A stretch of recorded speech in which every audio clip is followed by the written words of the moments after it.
Hi, everybody. Thanks again for joining us for a J. Clay Thompson Technique Foundation podcast. Today, we have a very special guest, Dr. Steve Agos, who is one of the chiropractors I really respect the most because he knows so much about the Thompson Technique. He understands chiropractic science, and he is a history guru. So welcome, Steve. Thank you, Beth. How are you?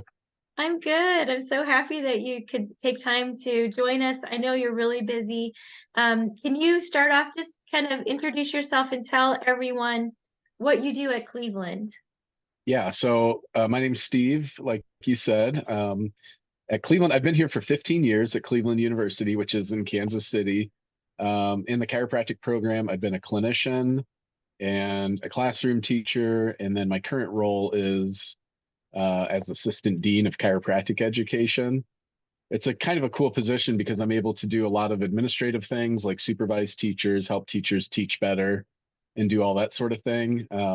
Then one day a week, I see patients at a community health center here in town, which is a volunteer clinic. We don't have to worry about collecting money from people or anything. So we get to see people who would generally go without chiropractic care otherwise.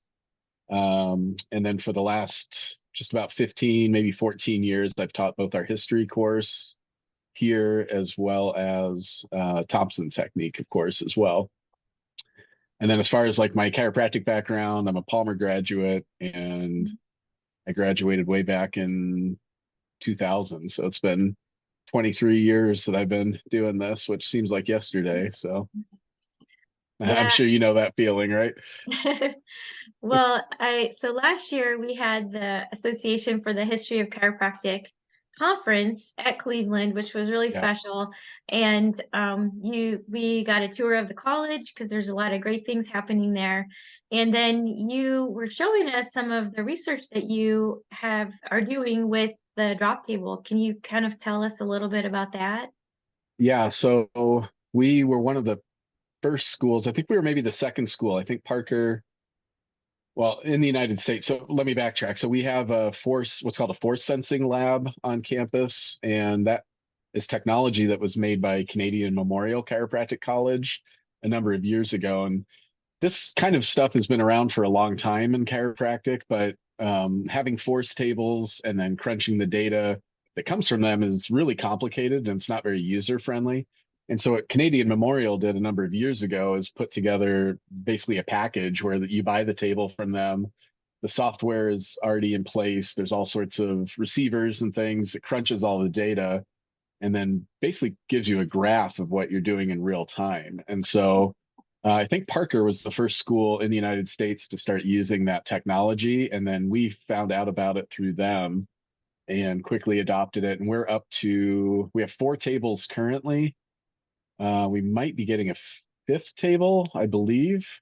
We have a fifth one in the budget that we're picking up. And so we're using it mostly a little bit for research, but mostly for student training, actually, because, when we were chiropractic students, the way we got trained was a teacher would say, well, that looked a little slow, or that looked a little, like your preload wasn't that great, or that, something was off with your thrust, but it was very subjective in that regard. What we're able to do with this technology is actually see exactly what a student's doing. We can sync up their force time curve with like a video, like a high definition video, and actually see what the problem is, and then sync it up to video to see what they're doing to create that problem. So from a student's perspective, we're able to diagnose what the adjusting issue is for the student a lot more accurately, and then of course give them like you know more targeted intervention of what they could do to fix that, and then um, and then they can also see them doing it, which sometimes with students it's really obvious, but sometimes it's really subtle because this is all happening, in a fraction of a second. And so by being able to slow video down and replay it back and forth, the students can actually see what they're doing to create the issue and then fix it a lot more quickly. So we think we've probably taken maybe 2 years off of what it takes to teach a student how to adjust, because we Wow. get them started. You can adjust people on these tables, but we can also adjust mannequins or basketballs or any kind of implement. So we're able in first trimester and second trimester to train students to start doing a thrust, and look at the quality of that thrust before they ever actually start practicing that thrust on humans. So we get a lot of like the skill built before they actually start touching each other on that table. With regard to the research that I'm doing, there's really not much research out there. I think there was maybe one paper done a long time ago that looked at the force profile of a drop table adjustment. So it's pretty open territory. And so this year, well, actually later this month at the ACC RAC conference in New Orleans, I'll be presenting a poster showing what a force time curve looks like for drop table adjusting of the pelvis. So we started with pelvis, Mhm. but we'll work into some other things and expand from that research. So we're actually able to see, and compare and contrast what, these two types of, a standard manual adjustment versus an adjustment with a drop. And there's not that much difference, but it's a little bit different. So Hmm. who knows, when we look at those things, we see, here's what's different. And then how does that translate to, to patient outcomes is always the question. Yeah, wow, that's exciting. How many students that started practicing with this new table, how many of them have actually gone through the whole program and graduated? And if you've had some classes graduate that have, used this technique, do you get reports back from them like they're feeling very confident going out into the field? Well, we've had these tables now it's one of the first projects I worked on we started using these before I went into my current assistant dean role. So we've probably had these tables for about 6 years now. Oh, that's great. So we've had at least, you know, quite a few groups of students who've gone through their whole program using them. Um, at homecoming this past year, which was our centennial celebration, which was really fun. So in the 2022 homecoming, we had a lot of students returning, and they all wanted to go into the force lab and see how they were doing, and and they were people who'd been graduated for quite a while, so they seem to feel like it was an advantage. A lot of this ends up being like we haven't done formal surveys and things like that, and of course, a Mhm. student who's been trained that way doesn't have the context of not having been trained that way and vice versa. Right. But when we show it to like, field docs who are on campus or things like that, they're like, man, I wish we would have had that when I was a student. So I think there's pretty good consensus that it's effective and that we've also taken a lot of, well, one of the cool things about this project too is almost all the schools in the US are now using this technology. And so for the last handful of years, there's been sort of a informal consortium put together where we meet every year, at least once a year, and maybe sometimes twice a year to try to share ideas and things. So it's been a really collaborative process. And so one of the big topics is how to gamify the learning so that we Ah. have like a wheel that students spin that's got random parameters for like preload and force and time that they have to hit, or we give like prizes to students who are doing the best job. We have like a big whiteboard where they can put their name and keep kind of like top five standings and stuff, so students really get That's competitive with it and they go awesome. in there and try to knock each other off the board and stuff like that. So if nothing Well, else, it gives them something fun to do, and and learning, especially in chiropractic school where it's so accelerated and everything. Anything we can do to make learning fun is definitely, I think, welcome by students. yeah. We used to joke that the people with the worst spines in the world are chiropractic students because you're always practicing on each other. And so Right, yeah. hopefully you're graduating, healthier doctors because they haven't been beat up by their classmates so much. Well, they still get a lot of that too, but hopefully the idea is that by the time they start really adjusting each other in class, they've kind of got the thrust down and like the Mhm. mechanics of it and a feel for preload and all that. And I think it's been effective. And we've invested well over $200,000 in this equipment, probably closer to $300,000. So the school definitely feels like there's a return on the investment for sure. Yeah. Well, I actually don't know kind of your backstory of how you became interested in chiropractic. Can you tell us about that? Yeah, it goes way back to when I was in college. I was at the University of Northern Iowa, and I'd completed my first 2 years of school. And at the time, I had a girlfriend whose dad was administrator, kind of an upper level administrator. at Palmer. And at the time, I'd done my 2 years of kind of basic, general education stuff. Sorry, I'm about to sneeze. I apologize. Just recovering from a cold. So I wasn't real sure what I wanted to do. I have a lot of interest and everything's kind of interesting to me. So the downside of that is, kind of being focused and not being in school for 100 years and becoming Mhm. a professional student. So I took a test from the counseling department. And at that time, it was a really long test on a computer. And then it had the old dot matrix printer where it prints and prints. And Mhm. it was supposed to, the idea was it was supposed to direct you toward a career. And so, I answered all these questions. The test took about an hour. It was all personality stuff. How much independence do you want? Things like that.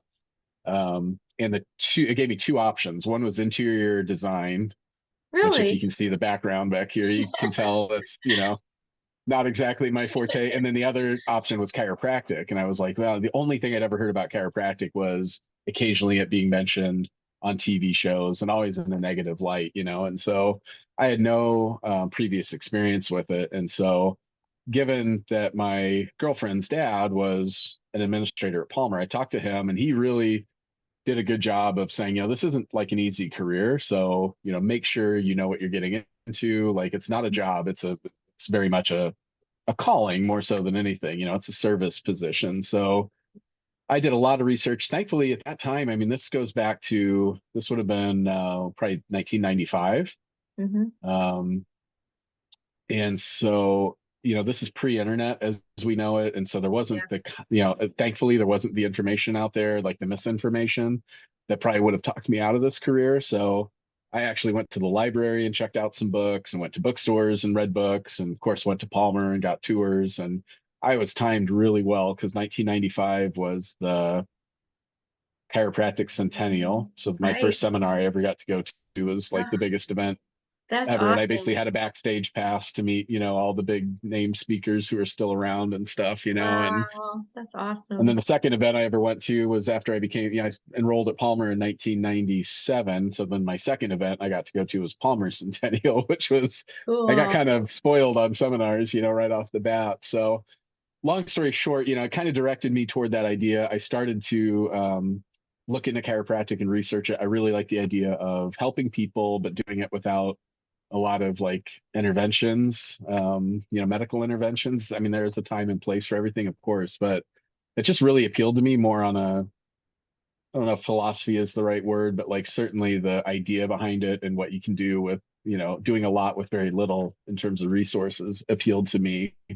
Um, I kind of was going in the direction of teaching, which, that appealed to me a lot too, because to be a good chiropractor, you definitely have to be a good teacher of your patients and of other providers and the general public too. So it all kind of clicked. And then around that time, I'd had a couple of experiences with, I tended to always get sick every time there was like a break. So at spring break or like summer break, I was always getting sick. And kind of, in retrospect, I would say it's because, I was kind of a serious student. I wanted to get good grades and everything. So I think I pushed myself really hard. And then the second my body had a chance to not do anything, I would sort of Yeah. crash. And Mhm. so first couple times I went to my girlfriend's house, and spent time there, I would always get sick. And then it turned into getting adjusted and feeling like better almost immediately, headaches and that sort of like just down, you know, catching a cold type of feeling would go away right away. And so that was my introduction to that. And then after I'd made the decision to become, that chiropractic was probably a good career for me, I wanted to finish out my 4 year teaching degree.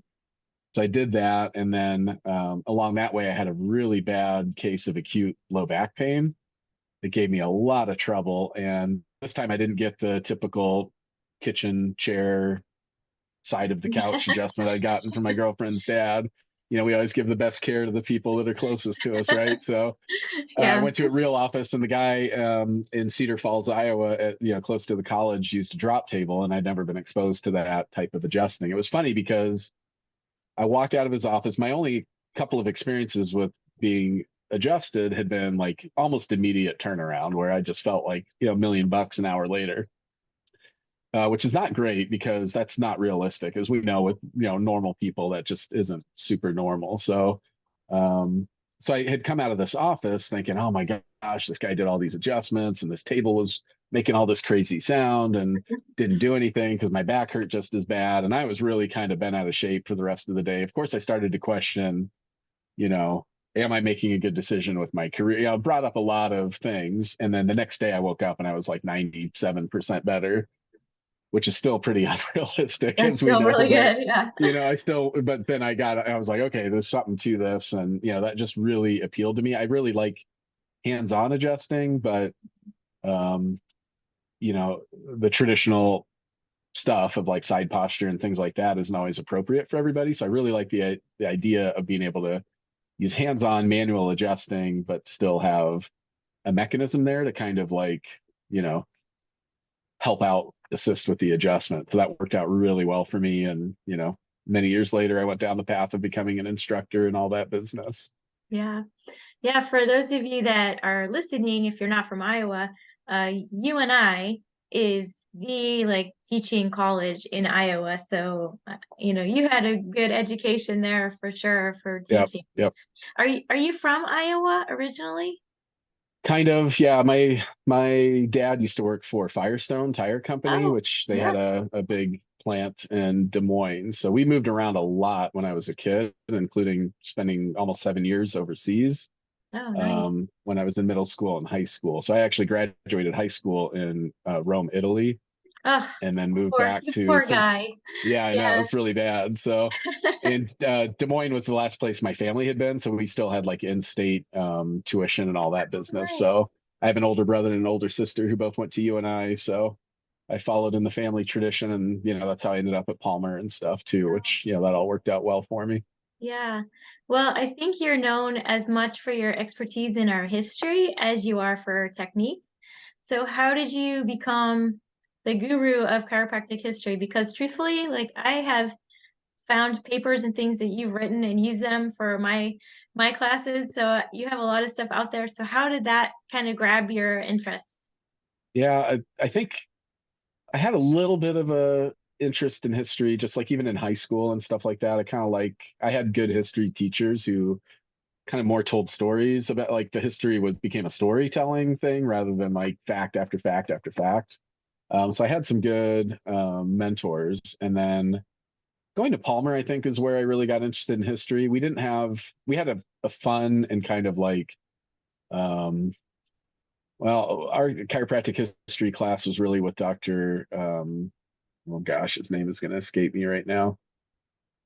It's right on the tip of my tongue. It'll come to me in a second, Of but it was taught very much like he knew a lot of the people he was teaching us about. course, And it yeah. was, about this person's personality and that person's personality. And, um, and some of what we learned, I found out later to be inaccurate. Like I was taught in my history class at Palmer that BJ Palmer ran over Dee Dee and Oh, killed him during a parade. And we know oh that's, dear. That's not true. not true, so all that sort of stuff. So, but being around all that history, um, one of the very first people I met when I decided I wanted to go into chiropractic was Alana Callender, who's been the Oh, executive director of the yes. Association for the History of Chiropractic for a long time. So I just kind of like I had a taste of it when I was a student and I enjoyed it. And I thought there's a lot of interesting personality. I mean, chiropractic has interesting personalities. It doesn't matter. I mean, you can interpret that a lot of different ways, but we're not a boring group of people, that's for sure. And just a very interesting story too. And so when I came to Cleveland to start teaching, our history class was taught by Ashley Cleveland, and she was Wow. looking to kind of get rid of some of her classes. And she said, I've heard you like history. What do you think about teaching this class? And I said, sure, I'll take that on. And so I've been teaching the history course here for like 15 years. And then I got involved through a couple of colleagues with the Association for the History of Chiropractic, collaborated on a couple of papers with them, and then they started opening up board positions and things like that. And I fell more into kind of I guess you could call it a leadership role with them. So it's Yeah. been really rewarding. And, the thing about history is it's a lot of like investigative work, and it's a lot easier now than it was even 10 or 15 years ago when I first got into it, because with the internet, like there's just so much stuff that you can find with newspaper archives and Mhm. ancestry.com and things like that. So you learn something or you find something out about somebody and you just go down this rabbit hole. And like, I think I like the investigative process just as much of like kind of digging up the story. I'm not good at, I mean, you said I've got a lot of papers. There's not that many out there, and I've got like five that are still waiting to be finished and written up and published and stuff. So I'm good at presenting and good at investigating, but I'm not so good about remembering to send them in for peer review and all that. So, Well, in the comments when I post this, we'll put some information about the Association for the History of Chiropractic because, well, I've only been to two of the conferences, mhm. but I gotta tell you, it is so interesting and I love it so much, and I love just the kind of eclectic group of people that come for those conferences. Yeah. So I think the next one is in Spartanburg. Do you know the Yes. dates off the Yep. top of your head? I think it's We in usually do it in July. June. I don't have the June. dates right off the top of my head, but Yeah. usually June or Well, July is when we do them. So yeah, we'll look it up and we'll yeah, put it in the comments. We just highly suggest like wherever you practice, whatever kind of technique you use, it doesn't matter.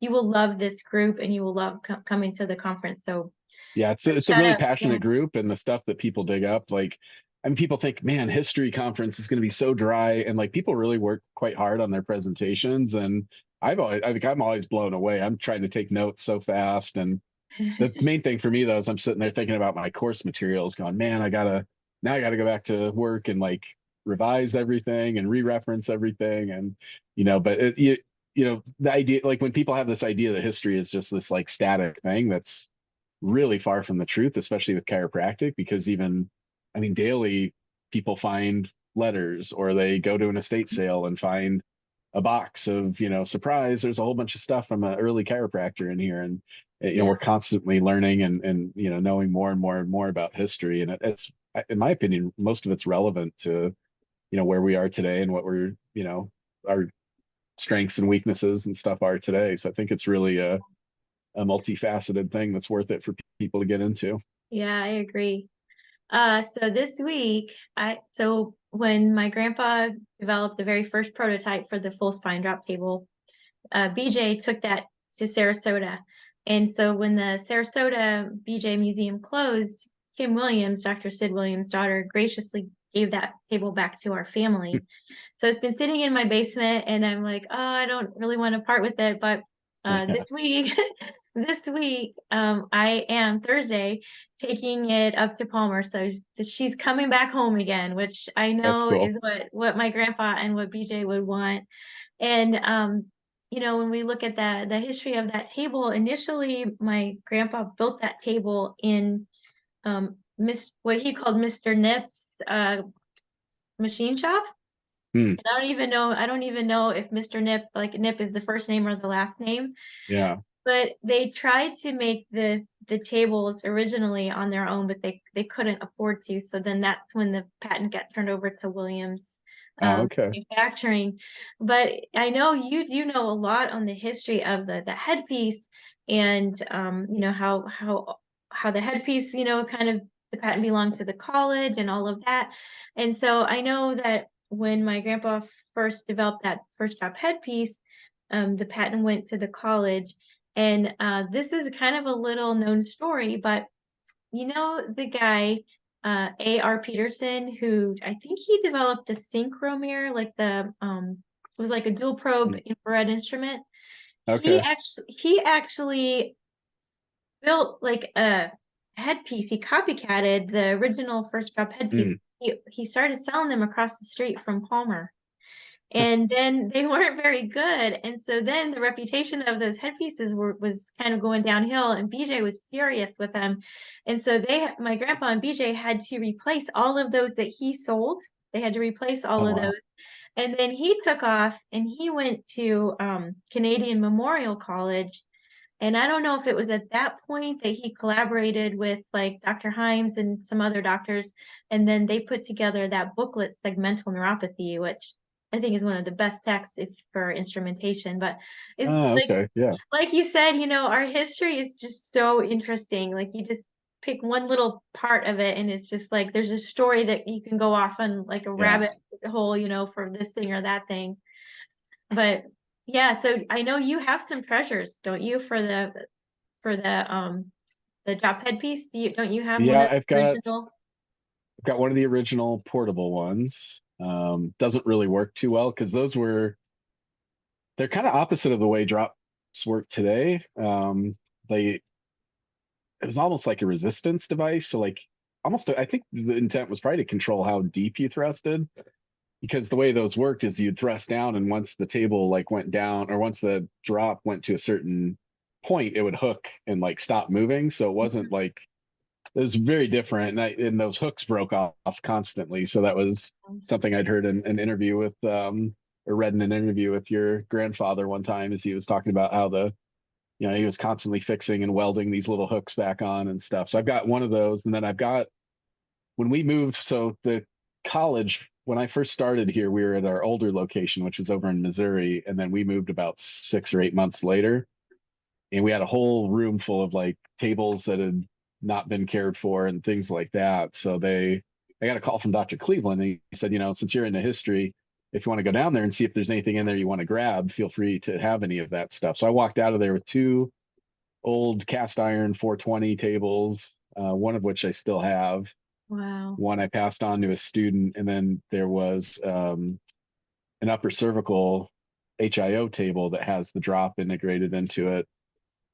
So I've got that one. That's from like the early 40s. Well, it would have been late 40s, right after he had patented that drop piece. So I've got two of those, and then I've also got one of the speeder boards. He built the Thompson trainer, which was the original speeder board. I'd read several interviews with him where Dr. Thompson had said, the way we were training upper cervical adjusting didn't feel at all the same on the patient. And so what he's talking about, and if we were modern education, we'd be talking about transference of skills. Does the practice translate over to what you're doing? And so he intuitively had found that what they were practicing and what they were doing felt very differently. And so you kind of had to reteach yourself or relearn when you started adjusting actual humans. And so he built a same exact mechanism. It's just exactly like the current, Thule speeder board that everybody learns on, which was a really cool idea because he used, that adjusting on that replicated adjusting on the drop piece because it had the same mechanism in it. So I found one of those on eBay back when you could still find cool stuff on eBay. Wow. And I think they had been in use at Palmer till about the 1950s. Students used to write on the back of like, they would check it out and write their name on the back. And that one got liberated around the late 50s and it ended up on eBay. And I think I paid $15 for it or something. That's So awesome. That is yeah. And then along the way too, somebody contacted me a couple of years ago with Dr. Thompson's first patent was for the head clamps that are used for like precision x-ray. Yeah. Nuka and all those techniques still use something very similar. And he had a patent on that, got into an not altercation, but got in a dispute with the machine shop who was making them. And then the patent got, I think, taken away. But if you go to the US Patent Office, you can still find the patent for it. But somebody had Somewhere a set. somewhere I have all those documents. Yeah. I'll have to dig them up and send them to you. Yeah. Yeah, Somebody had a set of those. So I bought those. And so I've got, that's students call awesome. my office the nerdatorium because I've got all this, geeky stuff in here. But I Yeah. like it. And I think it's cool to have kind of a tangible. I got interested in chiropractic in 1995, which I believe was the year that Dr. Thompson passed. And so, I was never lucky enough to have met him, but I feel like between you and then this stuff that I've got some kind of connection with him, which I Yeah, find really definitely. cool. Yeah. Yeah, when I was in school, when we learned X-ray setup, we had to use head clamps. Like that was still a big deal. But now Mm, when talking to a lot of students, I don't know that that's a requirement anymore. But you can see where it came out of because, of course, these were the HIO days where and the analysis was the X-ray. So it was yeah. really important to get, repeatable X-rays. So he was really, really precise with his X-rays when those Yeah. head clamps. Yeah. Well, is there any other kind of neat history thing you can think of that you want to share? And we can always come back and, pick a Yeah. I mean, subject and pick your brain, in the future too. But is there anything else you want to any comments or anything else you want to share before we wrap up? nothing major other than, I know you probably are self-promoting like things like the J. Clay Thompson Technique Foundation. So I'll promote for you. But, of Thank you. course, for years and years and years, when I first started teaching at the postgraduate level, Thompson Technique. I mean, that was almost 15 years ago also. And like there was no organization to it. Dr. Thompson had left behind several people that he had certified to teach, but there was no organization kind of controlling that or like overseeing that. Both of those are kind of, the wrong word, but like there was just no organization to it. And so for the last couple of years, you've been putting together the association to get all the instructors together and to kind of systematize things. And that's a huge benefit for students and for doctors because that assurance that they're learning, what is Thompson technique? I mean, there's a lot of things you can do with a drop table that's not Thompson. And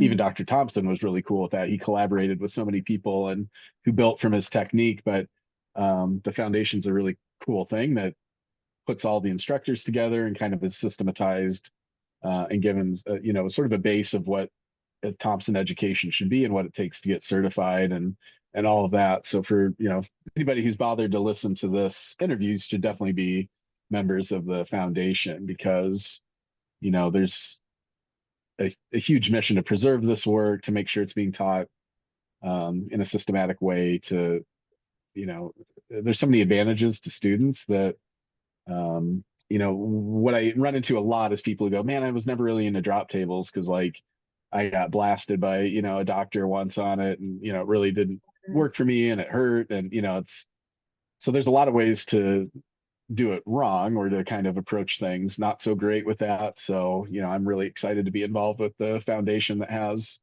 this as a mission to disseminate this information. And, I know think you're going to Puerto Rico soon and you've been down to Mexico a bunch and there's a lot of call for this internationally, which is very exciting. So, I mean, Yeah, things are, even though Thompson technique has been around for, 50, 60 years, it's kind of like we're just getting a new start today, yeah, thanks to the association you set up. So I yeah. Thank you appreciate so that. And much. anybody, listening to this should definitely be members. It's not an expensive thing. And, there's only so many associations that really are preserving chiropractic and, really trying to teach it with service in mind, not trying to make a huge profit or anything like that. So it's an awesome thing.